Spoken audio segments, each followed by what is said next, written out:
除了丹麦挪威的机场，这回换德国的慕尼黑机场啊。伫咧当地时间初二暗时，发现讲无人机入侵，随后管制机构随甲这17个航班停飞，影响到3000多名旅客。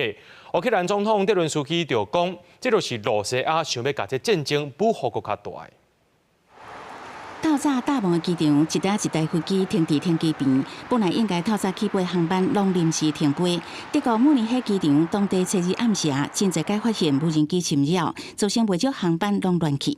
德国航管部门为暗时10:18开始限制航班起降，尾也宣布全面停飞，前后取消17个航班。15个航班改降德国的斯图加特、纽伦堡、法兰克福机场，也甲奥地利首都维也纳机场，耽误3000外旅客行程，还有部分旅客规期困伫机场过暝，一直到初3早起才重新开放航班起降。这有若是伫丹麦、挪威传出机场去互罗西亚无人机侵入了后，搁再传出欧洲国家的机场去互无人机扰乱。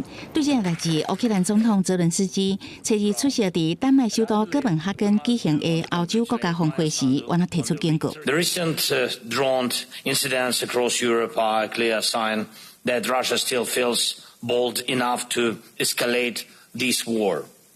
And it was never just about Ukraine. Russia has always aimed to break the West and Europe in particular. 这场会议将近50个欧洲国家领袖出席，希望借由乌克兰累积的对战经验，强化欧洲防卫能力，并打造无人机场来应对罗西亚的威胁。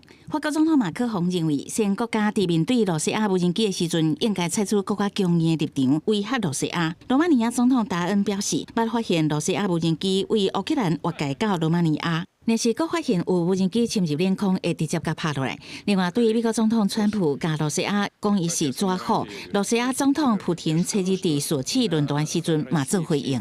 Воюем со всем блоком НАТО и так двигаемся, продвигаемся, уверенно себя чувствуем.